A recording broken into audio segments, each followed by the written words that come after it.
Trust no one, how my hiking partner became my worst nightmare. It started with a simple trail marker, faded red paint on weathered bark, barely visible through the morning fog. That's where I first met Marcus Reed, the man who would become both my salvation and my undoing on the Pacific Crest Trail. What began as a chance encounter between two solo hikers would evolve into a harrowing tale of survival, betrayal, and the darkest corners of human nature. I never imagined that the person I trusted with my life would be the one I'd eventually run from through the wilderness, or that the mountain path I'd dreamed of conquering would become the backdrop for a nightmare I couldn't escape.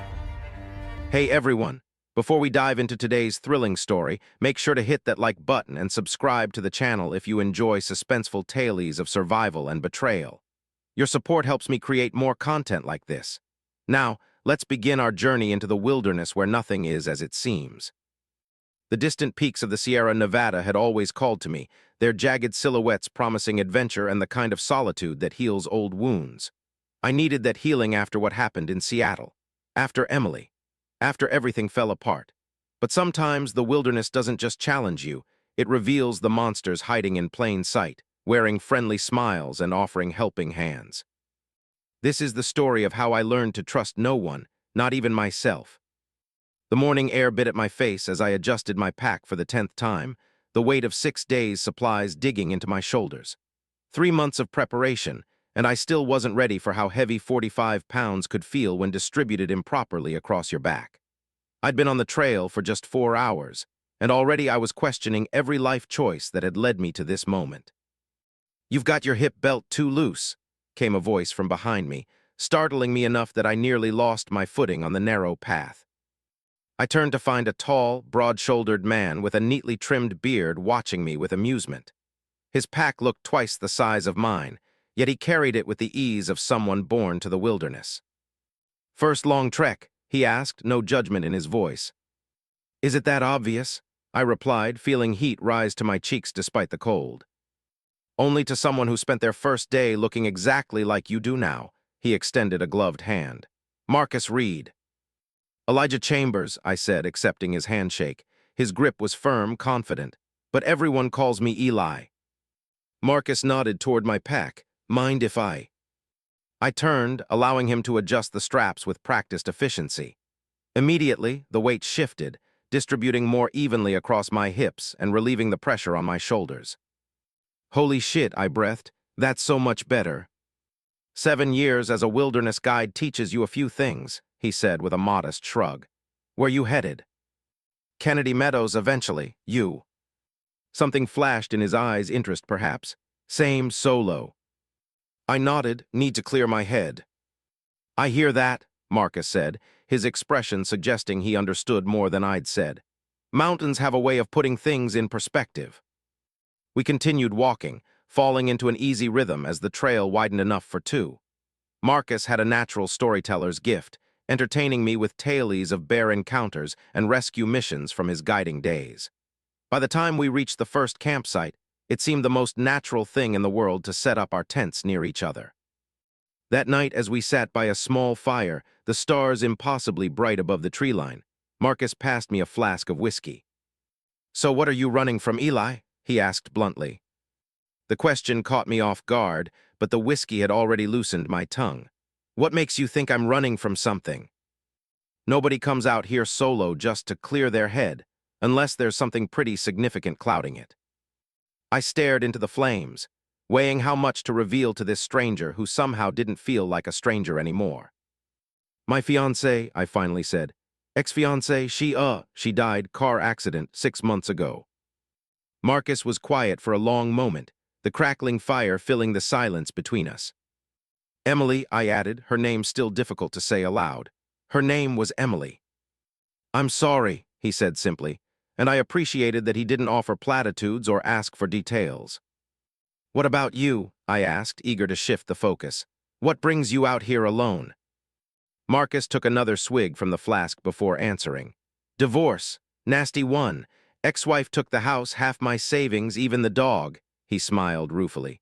"Figured if I was starting over, might as well be somewhere beautiful." We fell into comfortable silence, two broken men finding momentary peace under a canopy of stars. You know, Marcus said eventually, I was planning to do this stretch alone, but could be nice to have company, at least until Kennedy Meadows, if you're interested. I considered his offer. Though I'd come seeking solitude, the prospect of tackling the more challenging sections of the trail with an experienced hiker was appealing. And there was something about Marcus, a steadiness, a quiet confidence, that put me at ease. Yeah, I said finally, I'd like that. Neither of us knew then how fateful that simple decision would prove to be. By our third day together, we had fallen into an efficient routine. Marcus would wake first, starting coffee while I broke down our tents. We hiked at a comfortable pace, Marcus occasionally pointing out wildlife I would have missed, a golden eagle soaring overhead, a fox darting through underbrush, even mountain lion tracks pressed into the mud near a stream. You've got good instincts, he told me after I successfully navigated a particularly tricky river crossing. Most city folks take weeks to develop the awareness you're already showing. I accepted the compliment with unexpected pride. The physical demands of the trail had begun to transform me already, muscles tightening, senses sharpening, the constant background noise of anxiety quieting for the first time since Emily's death. That evening, as we made camp beneath a massive redwood, Marcus pulled out a weathered map. Storm coming tomorrow, he said, pointing to an area ahead. If we push hard, we can make it to Miners Ridge before it hits. There's an old Forest Service cabin there. Not exactly luxury accommodations, but better than riding out a thunderstorm in tents. I nodded, trusting his judgment. How far? 15 miles, tough terrain. We'd need to start before dawn. I can handle it, I said, perhaps too quickly. Marcus studied me for a moment. I believe you can. We set out at first light, mist still clinging to the forest floor. The day's hike proved more challenging than any so far, steep switchbacks, loose scree that threatened to send us sliding with each step, a fallen tree blocking our path that required a precarious climb over with full packs. By mid-afternoon, dark clouds had gathered on the horizon, and the distant rumble of thunder spurred us to move faster. My legs burned, blisters forming on my heels despite my expensive hiking boots. There, Marcus said suddenly, pointing to a small structure nearly hidden among the trees. Made it. The cabin was little more than a one-room shelter with a fireplace, but as the first fat raindrops began to fall, it seemed like a palace. Marcus expertly built a fire while I laid out our sleeping bags. Outside, the storm unleashed its fury, lightning illuminating the windows in brilliant flashes. Perfect timing, I said, gratitude washing over me. Without you, I'd be out there trying to keep my tent from blowing away. Marcus smiled, but there was something different in his expression, a guardedness that hadn't been there before. Check the supplies, he suggested, nodding toward a cabinet in the corner. Sometimes these shelters are stocked with emergency rations. I found several cans of beans, packets of dehydrated soup, and most precious of all, a bottle of bourbon with a ranger's note. Replace if used, honor system. Jackpot, I said, holding up the bottle. Marcus's face relaxed into a genuine smile. Now that's trail magic. Hours later, warmed by fire and bourbon, I found myself sharing more about Emily than I had with anyone since the funeral. How we'd met in college, her studying environmental law while I pursued architecture. How she'd challenged me to be better, to see the world through eyes unclouded by cynicism. How her death had left me untethered, drifting through a life suddenly devoid of purpose. She sounds remarkable, Marcus said quietly. She was. I swallowed hard against the familiar tightness in my throat. Your turn, tell me about the ex-wife who took everything. A shadow crossed his face. Vanessa, he said, his voice hardening slightly. High school sweethearts, married 10 years. What happened? Marcus took a long drink. Found her with my best friend, such a cliché, right? He laughed without humor. Thing is, it wasn't just a one-time mistake. They'd been seeing each other for years, planning their future, using my money to do it. Jesus, I muttered, that's brutal. Yeah, well, taught me an important lesson about trust. He poked at the fire, sending sparks up the chimney. People will always disappoint you eventually, Eli, even the ones you think you know best. Outside, the storm howled, battering the cabin's walls with wind and rain. Not everyone, I argued, thinking of Emily's unwavering loyalty. Everyone, Marcus insisted, his eyes reflecting the firelight in a way that suddenly seemed predatory rather than warm. It's just a matter of time. I blamed the bourbon for the chill that ran down my spine. The storm lasted through the night and into the next day, trapping us in the cabin. I used the time to journal, recording details of the journey and sketching the landscapes we'd traversed. Marcus disappeared outside periodically despite the weather, returning with firewood or to check the trail conditions. During one of his absences, I noticed his pack leaning against the wall, partially open. A glint of metal caught my eye, the barrel of what looked like a handgun nestled among his belongings. My heart stuttered. Carrying a firearm on the PCT wasn't illegal exactly, but it was strongly discouraged. The weight alone made it impractical for through hikers. When Marcus returned, rain dripping from his jacket, I casually asked, "Do you always hike armed?" His head snapped up, eyes narrowing slightly before his expression smoothed into casualness. "Ah, you saw that. Force of habit from guiding. Had a client get mauled by a bear in Yellowstone years back. Never leave without protection now." He hung his jacket by the fire. "Does it bother you?" "No," I lied, unsure why the discovery unsettled me so deeply. "Just curious." He studied me for a long moment. "Good, because the wilderness doesn't care about human rules, Eli. Out here it's survival, nothing more, nothing less." The storm cleared by evening, leaving behind a freshly washed world. We decided to stay one more night, allowing the trails to dry somewhat before continuing our journey. That night I dreamed of Emily. She was hiking ahead of me on the trail, her chestnut hair catching the sunlight. I called her name, but she didn't turn. When I finally caught up and touched her shoulder, she faced me with Marcus's eyes, cold and calculating in her familiar face. I woke gasping, sweat-soaked despite the cabin's chill. Across the room, Marcus slept soundly, his breathing deep and even. Or so I thought until he spoke without opening his eyes. "Bad dreams?" "Yeah," I admitted. "Sorry if I woke you." "Esake had my share of those." He sat up, reaching for his water bottle. "Want to talk about it?" I shook my head, just memories getting twisted up. Marcus nodded as if he understood perfectly. "The mountains do that, strip away all the distractions until you're left facing what you've been avoiding." "And what have you been avoiding, Marcus?" The question slipped out before I could stop it.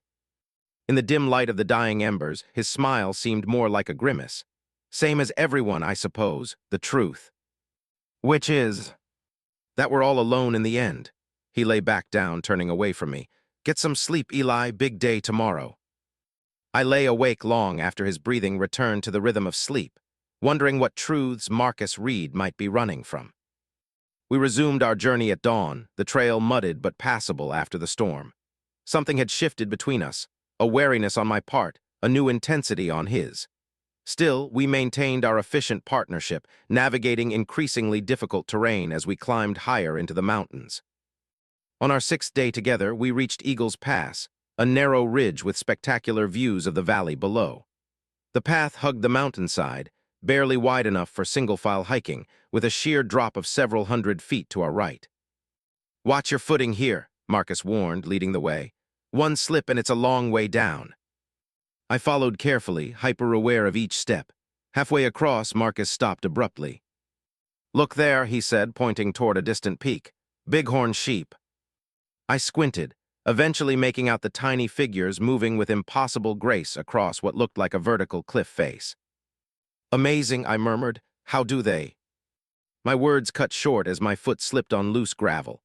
For one horrifying moment, I felt myself tipping toward the abyss, arms windmilling uselessly. Then Marcus's hand shot out, grabbing my pack and yanking me back against the mountainside with surprising strength. Heart pounding, I pressed my back to the rock, breathing heavily. "Jesus, that was close," I gasped. "Thank you." Marcus's face was unreadable. "Careful," he said simply. "Not everyone gets a second chance out here." That night, camped in a protected hollow, I found myself watching Marcus more closely. The incident at Eagle's Pass had reminded me how completely I'd placed my safety in the hands of a man I barely knew. A man who carried a concealed weapon. A man whose stories, I was beginning to realize, contained inconsistencies I'd previously overlooked. Had he said he guided in Yellowstone or Yosemite? Was his ex-wife named Vanessa or Victoria? Small discrepancies, perhaps mistakes in my own recollection, yet they nagged at me. As Marcus prepared our dinner, A one-pot stew he'd enhanced with foraged mushrooms and herbs. I casually asked, "Which tour company did you work for?" As a guide.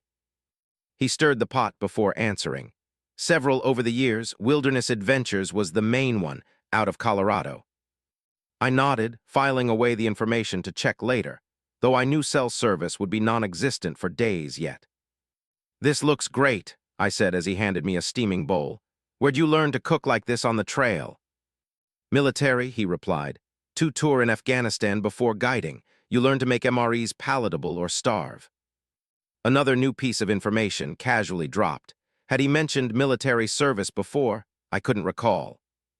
"You're quiet tonight," Marcus observed, his eyes glinting in the firelight. "Just tired," I said, "and processing that close call today." "Ah," he nodded. "First brush with mortality on the trail changes your perspective, doesn't it?"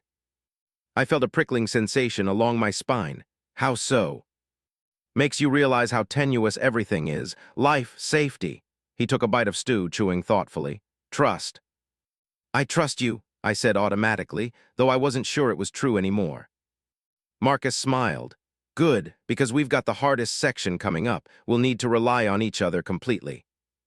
That night, I waited until Marcus's breathing indicated deep sleep before carefully extracting his wallet from his pack. A violation of privacy, yes, but my growing unease demanded answers. The ID inside read Marcus J. Reed, with an address in Portland, Oregon. A few credit cards, some cash, nothing suspicious except. The photo on the driver's license showed Marcus, undoubtedly, same beard, same strong jawline, but something about it seemed off. I squinted in the dim light of my headlamp. The name matched, but the person in the photo seemed subtly different from the man sleeping across from me, like a close relative rather than the same person. I replaced the wallet exactly as I'd found it, heart racing. Was I being paranoid? The stress of the trail, combined with my still raw grief, could easily be affecting my judgment. Yet as I tried to sleep, one thought kept circling. What if Marcus Reed wasn't who he claimed to be? "We need to make a slight detour," Marcus announced the next morning, spreading his map across a flat rock. "Trail ahead was damaged in a rockslide last season. Local hikers used this alternate route." He traced a line veering away from the marked path. I studied the map, frowning. "That takes us pretty far off the main trail." "It reconnects eventually," he assured me. "Adds maybe half a day, but the views are worth it. There's a waterfall few people ever see." The detour made me uneasy, especially given my growing suspicions, but I had no concrete reason to object. Without cell service or a GPS device of my own, an oversight I now regretted, I was dependent on Marcus's navigation. "Okay," I agreed reluctantly. "Lead the way." The path quickly became more challenging than anything we'd encountered so far. Less a trail than a suggestion of passage through increasingly wild terrain. By midday, I was sure we were the only humans for miles in any direction. "How much farther to this waterfall?" I called ahead to Marcus, who moved with purpose through the dense underbrush. "Just over the next ridge," he replied without turning. "We'll camp there tonight." I followed, increasingly certain we'd left any established route far behind. Maps could be interpreted differently, I reasoned. Marcus knew these mountains. I was being paranoid. Then I saw it, a small cairn of stacked stones beside the path. Someone had been here, marking the way. My anxiety eased somewhat, until I noticed something tucked beneath the bottom stone, a scrap of bright fabric. While Marcus continued ahead, I quickly knelt and extracted it. A piece of bandana deliberately placed, and written on it in what looked like ballpoint pen, "Turn back." My blood turned to ice. I shoved the fabric into my pocket just as Marcus glanced back. "Coming," he called. "Yeah," I replied, forcing my voice to sound normal. "Just retying my boot." The waterfall, when we finally reached it, was undeniably spectacular. 100-foot cascade thundering into a crystal-clear pool. Under different circumstances, I would have been awestruck.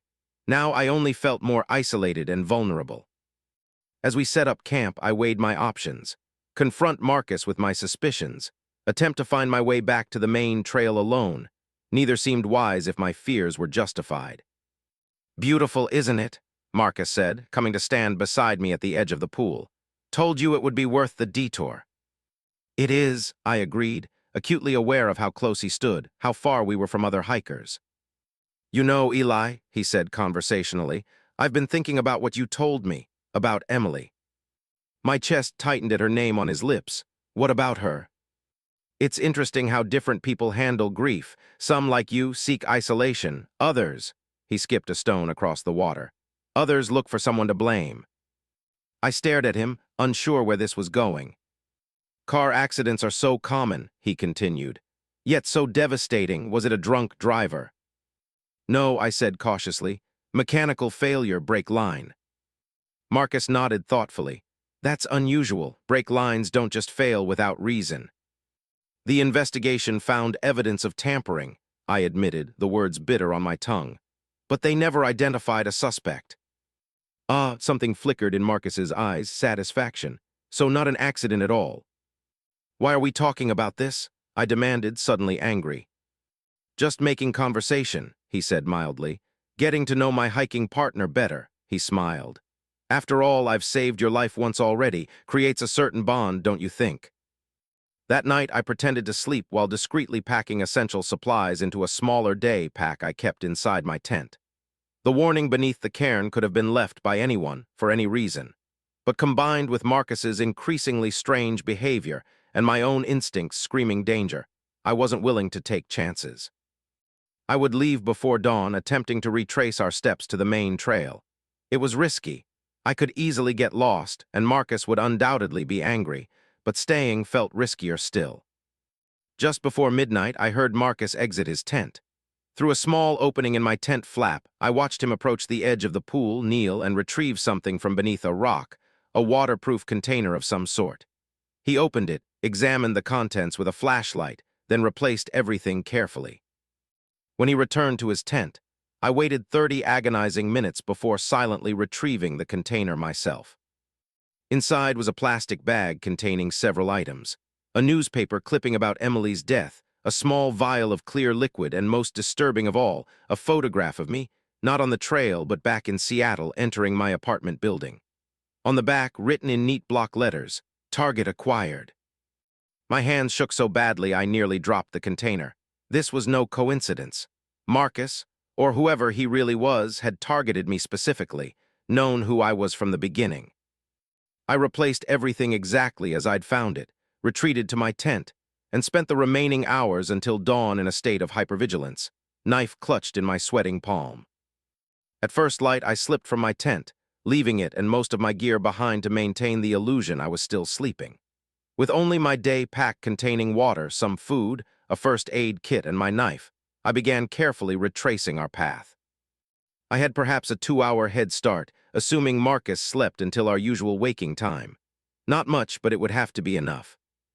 The terrain that had been challenging to descend proved even more difficult to climb back up. Without Marcus's experienced navigation, I found myself backtracking frequently, searching for landmarks I recognized. The morning fog didn't help, reducing visibility to mere yards in places. By mid-morning, I had made frustratingly little progress. Worse, I realized I'd veered off our original path at some point. Nothing looked familiar. Panic began to rise in my throat. Then I heard it, distant but unmistakable, a human voice calling my name. "Eli, where are you?" Marcus had discovered my absence sooner than I'd hoped. I froze, calculating. He was below me, probably back at the waterfall camp. If I continued upward and over the ridge, I might still escape. I moved as quickly and quietly as possible, scrambling up increasingly steep terrain. My city-dweller muscles, despite the past week's conditioning, protested the punishment. Still, fear drove me onward. Cresting the ridge, I had a moment of disorientation. The landscape on the other side was entirely unfamiliar, not the forest we'd passed through yesterday, but a vast, rocky plateau dotted with scrubby vegetation. Where was I? The fog had thinned enough for me to see perhaps a half-mile in any direction, but nothing looked like the terrain we'd covered on our approach. Had I somehow circled back, gone the wrong way entirely? "Eli." The voice was closer now. Marcus was gaining on me, obviously more adept at tracking than I was at evading. I had to keep moving. I half ran, half stumbled across the plateau, searching desperately for any sign of the main trail. A marker, a cairn, even footprints. Anything to indicate I was heading toward civilization rather than deeper into wilderness. Then I saw it, a wooden post with a faded trail marker. I altered course immediately, hope surging. If I could reach an established trail, perhaps I'd encounter other hikers. I was 20 yards from the marker when a gunshot cracked through the air. Instinctively, I dove to the ground, heart hammering against my ribs. "Stop running, Eli," Marcus's voice carried clearly across the plateau. "You're only making this harder on yourself." I stayed prone, trying to control my panicked breathing. He hadn't shot at me, I realized, just fired a warning shot. He wanted me alive, for now. "I know what you found," he continued, closer still. "But you don't understand the context. Let me explain." "Stay back," I shouted, finally locating him at the edge of the plateau, perhaps 100 yards away. "I don't want to hear any more lies." "No more lies," he agreed, hands raised to show he meant no harm, though I could see the gun still clutched in his right hand. "Just the truth. You deserve that much." "The truth," I laughed bitterly, rising to a crouch. "Like how you've been stalking me, how you had information about Emily's death." "Yes," Marcus took a step forward. "All of it. I'll tell you everything, but not shouting across a mountainside." My mind raced. Marcus was between me and the way back to the main trail. The only way forward was across the plateau toward the marker I'd spotted, which might or might not lead to safety. "Why should I trust you?" I called. "Because I'm the only one who knows what really happened to Emily," he replied calmly. "And why you were next." Those words froze me in place. Next, so there had been others before Emily. Using my momentary shock, Marcus closed half the distance between us. "The brake line wasn't the only thing tampered with, Eli. They made it look like an accident, but it wasn't. It was execution." "They? Who's they?" "The same people who sent me to find you." Another few steps. "At first, anyway." 60 yards now, too close. I began backing toward the trail marker. "Don't," Marcus warned. "That's not a trail marker, Eli. It's a property line, and you really don't want to cross it." I hesitated, glancing back at the wooden post. Now that I was closer, I could see it wasn't a standard trail marker at all, but something handmade, weathered by years of exposure. "What is this place?" I demanded. "Technically, sovereign territory, at least according to the 40 heavily armed survivalists who live just over that ridge." Marcus gestured with his gun. "They don't take kindly to trespassers." "You're lying." "I've told many lies, Eli, but this isn't one of them.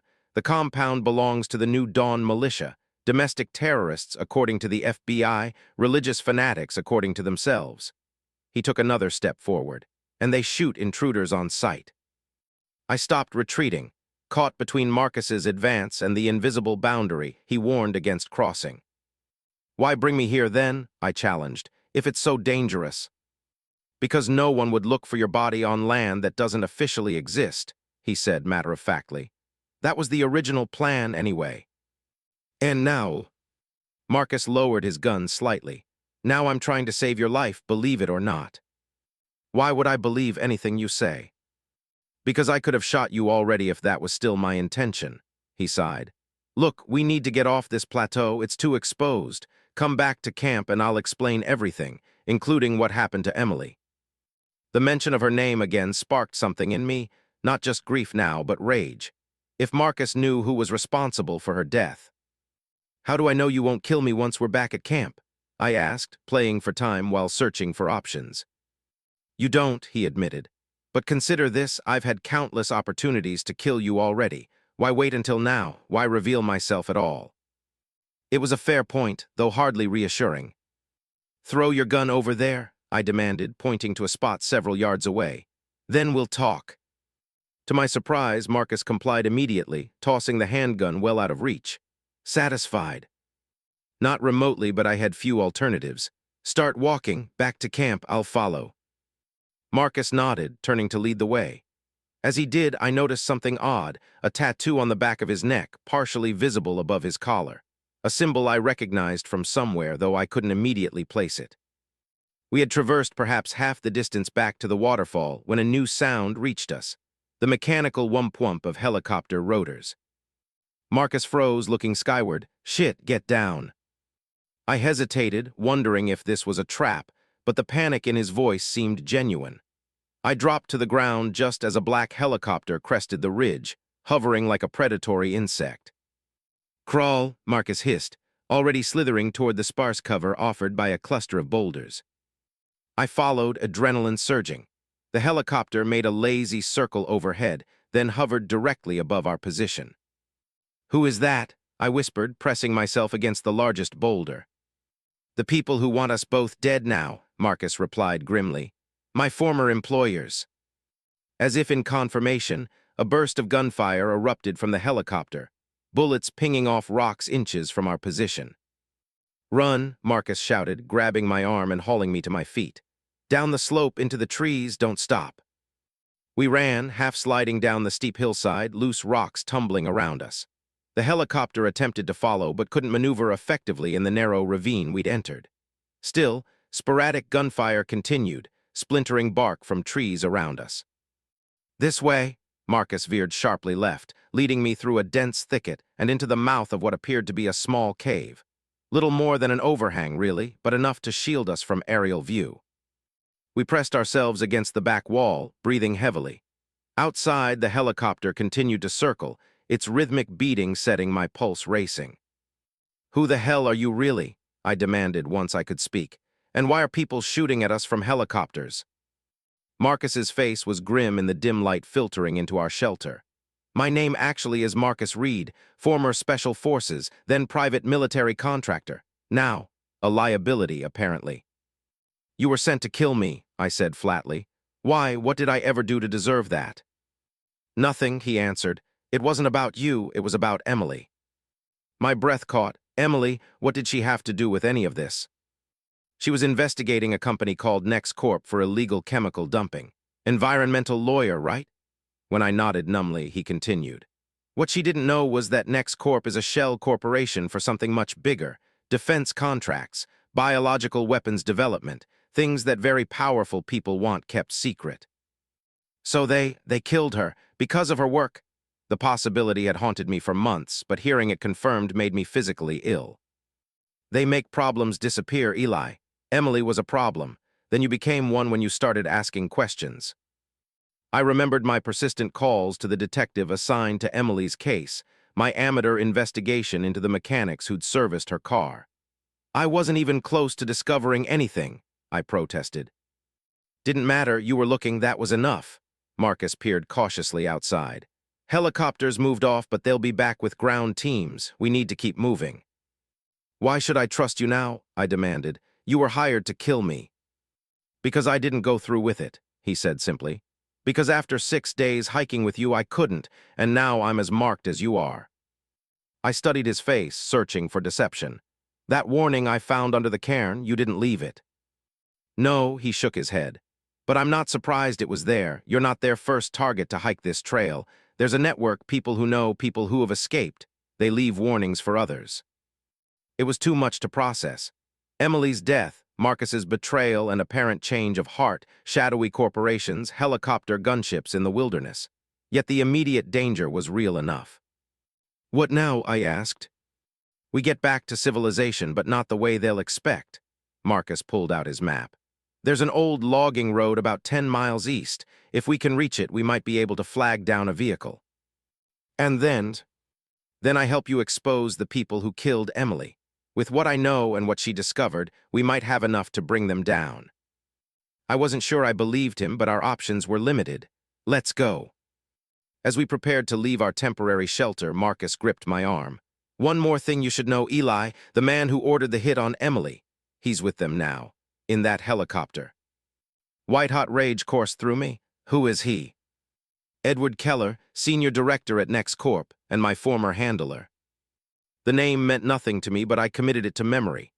"I want him to pay," I said, surprised. "I want him to pay," I said, surprised by the coldness in my own voice. "He will," Marcus promised, "but first we have to survive." The following hours became a brutal test of endurance and nerve. We moved as quickly as possible through increasingly difficult terrain, always listening for the return of the helicopter or the sound of pursuit. Marcus's military training showed in the way he navigated, choosing paths that offered cover while still allowing for rapid progress. "They'll have thermal imaging," he explained as we waded through a frigid stream. "Water disrupts the signature, makes us harder to track." By late afternoon, exhaustion threatened to overwhelm me. My legs trembled with each step, the meager contents of my day pack long since consumed. Marcus wasn't faring much better, a nasty gash on his forearm sustained during our headlong flight now crusted with dried blood. "How much further?" I gasped as we crested yet another ridge. Marcus squinted into the setting sun. "Another 3 miles, maybe 4. We can make it before full dark if we push." The mention of darkness sent a fresh wave of dread through me. We had no shelter, minimal supplies, and temperatures would drop significantly after nightfall at this elevation. "I don't know if I can," I admitted, hating the weakness in my voice. "You can," Marcus said firmly. "You're stronger than you think, Eli. Emily saw it. That's why she loved you." The unexpected mention of Emily startled me. How could you possibly know what Emily thought? A shadow crossed Marcus's face. "Because I watched you both for weeks before it happened. Standard surveillance before an operation." My stomach turned at the thought of this man, this assassin, observing our private moments, our last days together. "You saw her alive?" "Yes," his voice softened. "She talked about you constantly, to friends, colleagues, how talented you were, how you were the one person she could always count on." Tears stung my eyes, the grief I'd been holding at bay suddenly overwhelming. "Stop." "I'm sorry," he said, and he seemed to mean it. "But you need to understand, that's why I couldn't go through with it. Watching you on the trail, seeing your resilience." I kept hearing her voice describing the man she loved. A man worth saving, not eliminating. I wiped my eyes roughly with the back of my hand. "So what changed? Why are your employers trying to kill you now?" "I missed the check-in deadline. In this business, that means one of two things: either I'm dead or I've switched sides." He gestured to our surroundings. "They sent the helicopter to confirm which one. And now they know." "They know," he agreed grimly, "which means we're both running out of time." We continued on, the logging road our only hope of escape from the wilderness that had transformed from sanctuary to trap. As darkness fell, Marcus produced a small lead flashlight, its beam barely illuminating the path ahead.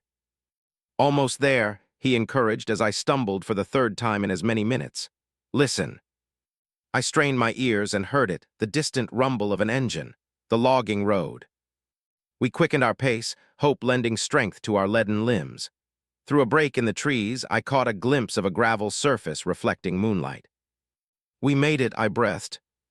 Marcus held up a warning hand. "Wait, it's too exposed. We need to approach carefully." We crouched at the forest's edge, surveying the road stretching like a pale ribbon through the darkness. "No traffic," I observed.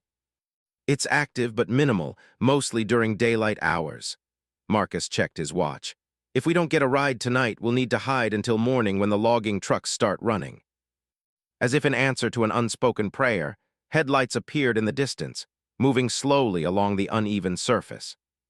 "Get ready," Marcus whispered, "but stay hidden until I confirm it's safe." He slipped away, moving parallel to the road while remaining in the cover of trees. I watched anxiously as the vehicle, an older model pickup truck, approached. Suddenly, Marcus darted into the road, waving his arms.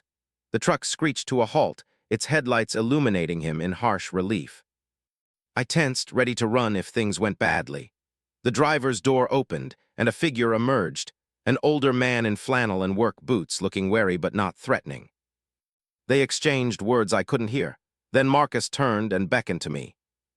I hesitated only briefly before hurrying to join them. "This is Tom," Marcus explained. "He's headed to Preston, says he can give us a ride." "You boys look like you've been through hell," Tom observed, eyeing our disheveled appearance. "Hiking trip gone wrong," Marcus supplied smoothly. "Got separated from our group, lost most of our gear." Tom didn't look entirely convinced, but he nodded toward the truck. "Well, hop in. Can't leave fellow outdoorsmen stranded." The cab was cramped but warm, the heater blasting welcome heat onto my frozen extremities. As we bumped along the logging road, I fought to stay awake, adrenaline finally giving way to bone-deep exhaustion. "Where exactly in Preston?" Tom asked after several miles of silence. Marcus glanced at me before answering. "The sheriff's office, if you don't mind. We need to report our situation." Tom's eyebrows rose. "Sheriff Miller's a good man, personal friend, something I should know about." "Just a misunderstanding with some other hikers." Marcus said, his tone casual but firm enough to discourage further questions. Tom grunted acknowledgement, focusing on navigating a particularly rough stretch of road. I leaned closer to Marcus, whispering, "The sheriff is that wise." "Local law enforcement is our best option," he murmured back. "Keller's people won't risk an open confrontation with authorities, even in a small town." "And you think the sheriff will believe our story about corporate assassins and helicopter gunships?" "No," Marcus admitted. "But we don't need him to believe everything, just enough to keep us alive until we can reach people who will." "And who might that be?" "I have contacts, people who have been tracking NextCorp's activities for years. Journalists, former agents, whistleblowers." He paused. "Emily wasn't the first person they silenced, Eli, but with what we know, she might be the last. If you're enjoying this story, make sure to subscribe to the channel and comment where you're watching from. I'd love to hear your thoughts on this suspenseful journey through the wilderness." I sat back, trying to process everything. 6 days ago, I'd been a grieving man seeking solitude in the mountains. Now I was fleeing for my life alongside the very person sent to end it, carrying information that powerful people would kill to suppress. "You still don't fully trust me," Marcus observed quietly. "Would you in my position?" He considered this, then shook his head. "No, I'd be looking for the first opportunity to escape or turn me in." "What's stopping me?" "Two things," he replied without hesitation. "First, you want justice for Emily. I'm your best chance at getting it." He glanced toward Tom, ensuring our conversation remained private. "Second, you know that even if I'm lying about my change of heart, you're safer with me than without me, at least until we reach civilization." Both points were undeniably true, which only increased my frustration. I was trapped in an impossible situation, dependent on the very person who had orchestrated it. "Tell me something," I said after a long silence. "That first day on the trail when you adjusted my pack, was that planned, our meeting?" Marcus nodded. "I'd been tracking you since you entered the trailhead. The pack adjustment was an easy way to make contact." "So everything, all of it, was manipulation from the beginning?" "Yes," he admitted, "but that doesn't mean it wasn't also real, the conversations, the connection." He stared out the window at the passing darkness. "I've done terrible things, Eli, unforgivable things, but what I told you about myself wasn't all lies. The military service, the divorce, the betrayal." He exhaled slowly. "Just the context was different." Tom cleared his throat, interrupting our hushed exchange. "Preston coming up in about 20 minutes. You sure the sheriff's office is where you want to go? Diner's still open if you boys need food first." My stomach growled at the mention of food. We'd barely eaten all day, but Marcus shook his head. "Sheriff's office directly, if you don't mind. We can eat after we file our report." Tom shrugged. "Your call." As lights began to appear in the distance, the outskirts of Preston, Marcus leaned close again. "When we get there, let me do the talking initially. Sheriff needs to understand the danger without being overwhelmed with information that sounds delusional." He pressed something into my hand, a small USB drive. "This contains everything I have on NextCorp, including surveillance photos of Keller with known associates. Keep it hidden. It's our insurance policy." I slipped the drive into my sock, the most secure place I could think of given my limited clothing options. Preston proved to be little more than a crossroads town, a main street lined with modest businesses, most already closed for the night, and scattered residential areas radiating outward. The sheriff's office occupied a single-story brick building near the town center, its windows still illuminated despite the late hour. Tom pulled up directly in front. "Here you go, want me to wait?" "No need," Marcus assured him, offering his hand. "You've helped more than you know, thank you." The old man shook it firmly. "Good luck sorting out your troubles." As Tom's truck disappeared down the quiet street, I turned to Marcus. "Now what?" "Now we tell Sheriff Miller just enough of the truth to get his protection until morning. Then we find a way to contact my people." Marcus straightened his shoulders, wincing slightly as the movement aggravated some hidden injury. "Remember, we're just hikers who got separated from our group and saw something suspicious in the backcountry. Nothing more specific until we gauge his reaction." I nodded, following him toward the building entrance. The warmth that greeted us inside was almost disorienting after so many hours in the wilderness. A middle-aged woman looked up from behind a dispatch desk, her expression morphing from boredom to concern as she registered our appearance. Good Lord, she exclaimed. What happened to you too? Before Marcus could answer, a door opened behind her, and a tall man in a sheriff's uniform emerged. He assessed us with one sweeping glance of experienced eyes. Tom called ahead, he said by way of greeting, said he picked up some hikers in trouble. He extended his hand. Sheriff David Miller. Marcus shook it. Marcus Reed, this is Eli Chambers, and yes, we've had a rather difficult day. The sheriff gestured toward a small room off the main area. Why don't we talk in my office? Doreen, maybe rustle up some coffee for our guests. The dispatcher nodded, still eyeing us curiously. Miller's office was spartanly furnished but comfortable, with a desk, several chairs, and walls covered in community service awards and family photographs.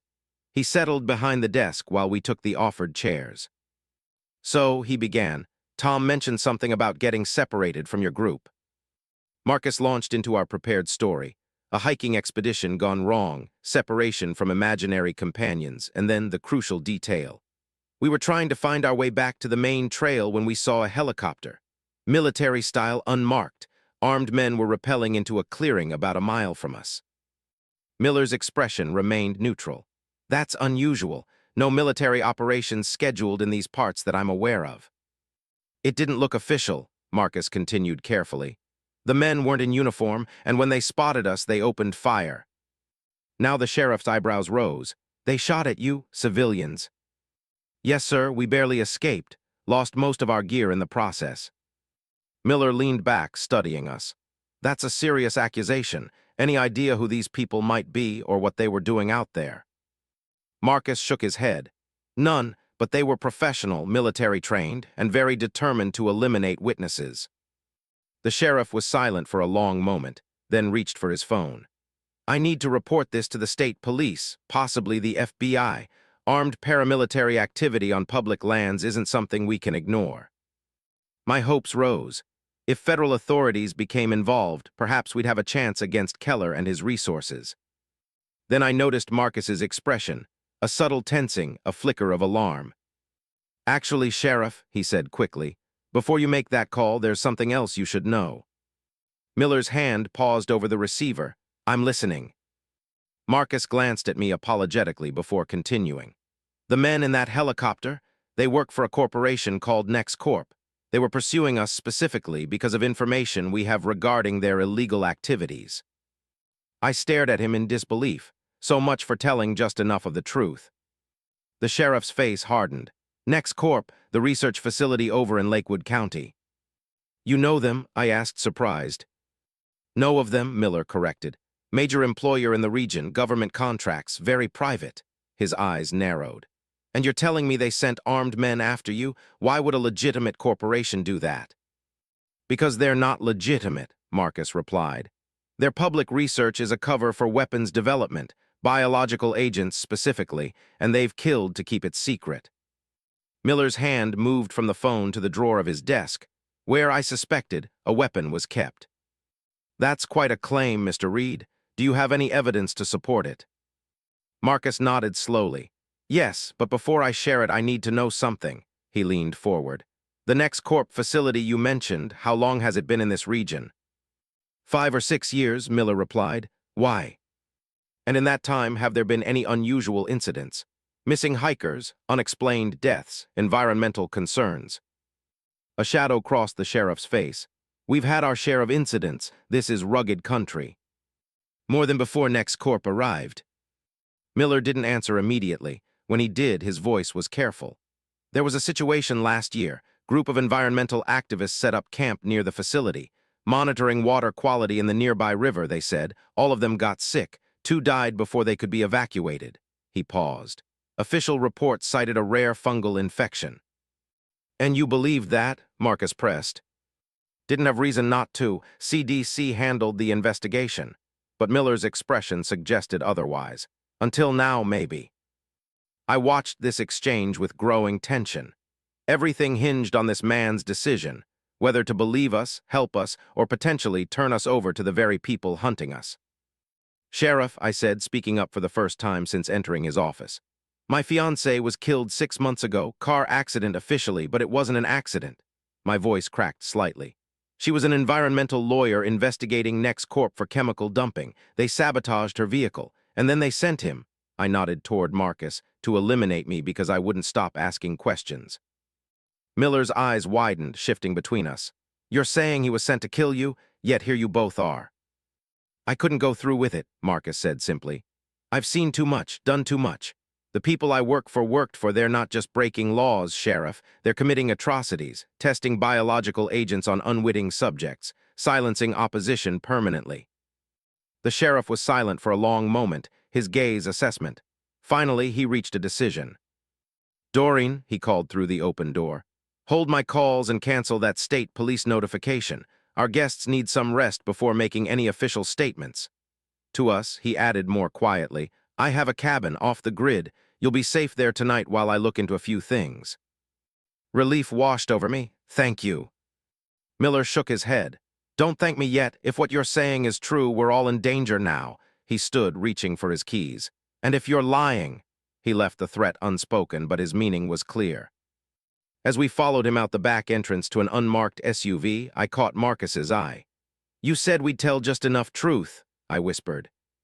Plans change, he replied quietly. I recognized a name on his wall, one of the people who died from that fungal infection last year. She was a journalist who'd been investigating NextCorp. Sheriff Miller needed to hear the whole truth. And if he hadn't believed us? Marcus's expression was grim. Then we'd be having a very different conversation right now. The sheriff's cabin proved to be a well-maintained safe house about 20 minutes outside town. A single-story structure nestled among dense pine trees, with reinforced doors, window shutters, and what appeared to be a sophisticated security system. Panic room in the basement, Miller explained as he ushered us inside. Satellite phone if cell service goes down, generator with enough fuel for 2 weeks. At our surprised expressions, he added, I wasn't always a small-town sheriff, did 2 decades with federal marshals before retiring here. That explained his calm acceptance of our outlandish story. Food in the pantry, first aid kit in the bathroom, I'll be back at first light. He handed Marcus a key. Lock up behind me, don't open for anyone but me, and only if I use the passphrase Blue Mountains. You've done this before, I observed. Miller's smile was tight. Let's just say you're not the first people to run afoul of powerful interests in these parts. He nodded toward my arm where dried blood stained my torn sleeve. Get that cleaned up, rest. Tomorrow we figure out our next steps. After the sheriff departed, Marcus immediately began securing the house, checking locks, testing shutters, familiarizing himself with exits and potential defensive positions. His methodical movements reminded me forcefully of his true background. In the bathroom, I peeled back my sleeve to reveal a nasty gash I'd sustained during our frantic escape. The wound was inflamed, painful to the touch. Let me help, Marcus said from the doorway, first aid kit in hand. Wilderness medicine was part of my training. I hesitated, then nodded. What choice did I have? As he cleaned and bandaged my arm with practiced efficiency, I studied his face, the face of a man sent to kill me who had instead risked everything to save me, who claimed to want justice for Emily. Why the change of heart, really? I asked bluntly. And don't tell me it was because you like me too much to go through with it. Marcus continued working, not meeting my eyes. There are lines, Eli, even in my profession, lines I promised myself I'd never cross. Pretty sure assassination crosses most moral lines. Military targets, terrorist leaders, traffickers, those I could justify. He secured the bandage with medical tape. But somewhere along the way, the targets changed. Whistleblowers, journalists, environmental lawyers. He finally looked up. I didn't sign up for that. Yet you took the assignments. Yes, no excuses, no justifications, just acknowledgement of his culpability. Until Emily, until I watched her for weeks and saw someone genuinely good, someone trying to make the world better. And then I watched what her death did to you. I swallowed hard. So I'm your redemption project, your chance to atone. Maybe, he admitted. Or maybe I'm just tired of being the monster in someone else's nightmare. The honesty in his response disarmed me. Before I could reply, a soft chirping sound came from the living room. Marcus was immediately alert. Motion sensor, someone's approaching. My heart rate spiked. The sheriff. Too soon, Marcus replied, moving swiftly to the front window. Carefully, he peered through a gap in the shutters. Vehicle lights off, coming up the drive slowly. Keller's people. Possibly, he grabbed a knife from the kitchen block. Basement now. What about you? I'll cover your retreat if necessary. Go. I hesitated, torn between self-preservation and the knowledge that Marcus was my only ally in this nightmare. Don't be stupid, Eli, he hissed. One of us needs to survive to expose Nex Corp. The USB drive has everything you need. I'm not leaving you to face them alone, I said, surprising myself with the declaration. I grabbed a heavy flashlight from the counter, a poor weapon but better than nothing. Marcus's expression was unreadable. Before he could argue further, headlights swept across the window as the vehicle pulled up directly in front of the cabin. We both froze, listening intently. Car door opening, footsteps on the porch, then unexpectedly a woman's voice. Sheriff Miller, it's Dr. Chen from the clinic. Are you there? Marcus and I exchanged glances. Could be a trap, he whispered. The voice came again, more urgent. Sheriff, please, I know you're in there. It's about the Nex Corp situation. I have information you need. Marcus tensed. How would she know about Nex Corp? Small town, I suggested. Word travels fast. He shook his head. Too fast. He moved to the window again, studying the visitor.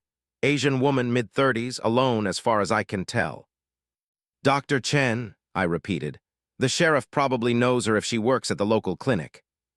Marcus deliberated, then nodded. Stay out of sight. I'll talk to her through the door. He approached cautiously, keeping to the side of the entrance. Dr. Chen, Sheriff Miller isn't here. Who are you looking for? A pause, then. The hikers he brought in. I need to speak with them urgently. How did you know about us? Marcus called. Doreen at Dispatch is my cousin. She mentioned 2 men in trouble, possibly injured. I came to offer medical assistance. Another pause. And to warn you, Nex Corp security has been asking questions in town. They know you're here. Marcus's expression darkened. He looked to me, a silent question in his eyes. I nodded. Step back from the door, he instructed the visitor. Hands where I can see them when I open it. He unlocked the door, opening it just enough to verify the woman was alone and unarmed before admitting her. Dr. Chen was petite but carried herself with authority, her keen eyes immediately assessing both of us for injuries. That arm needs proper treatment, she said, gesturing to my bandaged wound. And you both look dehydrated and exhausted. We've had better days, I acknowledged. You said Nex Corp is looking for us. She nodded grimly. They arrived about an hour after you left the sheriff's office. 4 men in suits asking questions, very polite, very official, claimed to be federal agents investigating terrorist threats against their facility. And the town believed them? Marcus asked. Some did, others. She glanced around the cabin. Let's just say Nex Corp isn't as welcome here as they think. There have been incidents, unexplained illnesses, wildlife dying mysteriously, stream water that used to be clear now runs with strange colors after heavy rains. My stomach clenched. Emily had been investigating similar environmental impacts in other communities where Nex Corp operated. You're not just a doctor, are you? I guessed. Dr. Chen's smile was tight. Emergency medicine is my specialty, but environmental toxicology was my first love. I've been documenting the changes since Nex Corp arrived, gathering evidence. Like the activist group last year? Marcus asked. The ones who got sick. Her face fell. I tried to save them. By the time I recognized the symptoms weren't from any natural pathogen, it was too late for 2 of them. The others, they were transferred to a Nex Corp specialist facility for treatment. Never heard from again. And the CDC investigation, I prompted. A sham, she said bitterly. The agent in charge was on Nex Corp's payroll. I have proof of that, too. Marcus and I exchanged glances. This was exactly the kind of corroborating evidence we needed. Dr. Chen, Marcus began carefully, how much has Sheriff Miller told you about our situation? Only that you witnessed something concerning near Nex Corp property and might need medical attention. She studied us more intently. But I suspect there's more to it than that. I made a decision. My fiancée was killed because she was investigating Nex Corp's environmental violations. Marcus was sent to eliminate me for continuing her work, but instead chose to help expose the truth. I gestured to the USB drive I'd retrieved from my sock. We have evidence, but powerful people want to make sure it never sees the light of day. Dr. Chen absorbed this without visible shock. Then we have a common enemy. She opened her medical bag, extracting not just supplies, but a slim laptop. And perhaps our evidence combined will be enough to bring them down. As she treated my arm properly, cleaning, disinfecting, and rebandaging with professional efficiency, we shared information. Dr. Chen's documentation of health anomalies in Preston since NextCorp's arrival was extensive and damning. Combined with Marcus's insider knowledge and the evidence from Emily's original investigation, we had the beginnings of a compelling case. The problem, Marcus pointed out, is getting this information to the right people before Keller's team finds us. NextCorp has connections throughout government agencies. We can't just hand this to any FBI office and expect action. I might have a solution, Dr. Chen said. I have a contact at the Environmental Protection Agency, someone I trust completely. She's been trying to build a case against NextCorp for years. Can you reach her securely? I asked. Not from here, but I maintain a secure server at the clinic. If I can upload our combined evidence, she'll have what she needs to move forward. Marcus looked troubled. The clinic will be watched now. They'll expect us to seek medical help. True, she acknowledged, but I have after-hours access to the county hospital 20 miles west. Their network connects to the clinic's secure server. I could upload from there. It was a risk, but a calculated one. We spent the next hour compiling our evidence, organizing it for maximum impact. Dr. Chen proved to be not just a skilled physician, but also a meticulous researcher. Her documentation of environmental and health impacts presented with scientific precision. Just before midnight, as we were finalizing our plan, the security system chirped again. Vehicle approaching, Marcus warned, instantly on alert. Dr. Chen checked her watch. The sheriff, perhaps, he mentioned returning at first light. Too early, Marcus replied, moving to the window, and multiple vehicles from the sound of it. My heart sank as I joined him at the window. 3 black SUVs were advancing slowly up the drive, headlights off. NextCorp security, Marcus confirmed grimly. We've been compromised. How? Dr. Chen asked. No one knew I was coming here except... She stopped, horrified realization dawning. Doreen, my cousin, she must have said something to the wrong person. No time to place blame, Marcus said, already gathering our evidence and essential supplies. Is there another way out? Service road behind the property, Dr. Chen replied. It connects to Forest Service land. Your vehicle? Around back, I always park away from the main approach, old habit from residency in rough neighborhoods. Marcus nodded appreciatively. Smart, grab what you need, we leave in 30 seconds. My car only seats 4, Dr. Chen noted, and there are 3 of us. I'm not coming with you, Marcus said calmly. I'll create a diversion. What? No, I protested. That's suicide. It's strategy, he corrected. They'll be expecting both of us together. If I engage them here, you and Dr. Chen can get the evidence to her EPA contact. Marcus. This isn't up for debate, Eli. It's the mission now. His eyes held mine steadily. Finish what Emily started, make it count. Before I could argue further, the security system wailed, perimeter breach. NextCorp's team had arrived. Go, Marcus urged, pushing us toward the rear exit. Stay low, move fast, don't stop for anything. Dr. Chen grabbed my arm, tugging me toward the door. He's right, the evidence is what matters now. I knew they were both right, but leaving felt like a betrayal. How will you find us? Marcus checked the knife in his hand, his expression grim but determined. I'll find you if I can, if not. He pressed something into my palm, a small medallion on a leather cord. This was mine in Special Forces, good luck charm. A hint of a smile touched his lips. Could use some of that luck now. The front door splintered as the assault team breached the cabin. Go, Marcus shouted, already moving to engage the intruders. Dr. Chen pulled me through the rear door and into the darkness beyond. As we sprinted toward her hidden vehicle, gunshots erupted behind us. First the sharp crack of handguns, then the heavier report of automatic weapons. Marcus was buying our escape with his life. We reached Dr. Chen's Jeep, concealed behind a stand of pine trees. She gunned the engine the moment we were inside, navigating the narrow service road with practiced skill. In the side mirror, I watched flames begin to lick at the cabin's roof. Someone had started a fire, Marcus creating chaos, or Nex Corp destroying evidence. I couldn't tell which. He might still make it out, Dr. Chen said, noting my expression. Men like that are hard to kill. I clutched the medallion Marcus had given me, hoping she was right. As we sped away from Preston and toward an uncertain future, one thing became clear. The solitary journey I'd begun on the Pacific Crest Trail had transformed into something far larger than myself. Emily's fight was now mine. The truth was our weapon, justice our goal. And somewhere behind us in the chaos and flames was the man who'd been sent to kill me, the man who had instead chosen to save me, perhaps at the cost of his own life. The wilderness had not been my salvation after all. It had been my crucible, burning away everything but the essential truth. In a world of powerful forces and hidden agendas, the only path to survival was to trust no one. Except perhaps those who proved worthy of that trust through sacrifice. "Where to now?" Dr. Chen asked as we reached a junction in the road. I took a deep breath, decision made.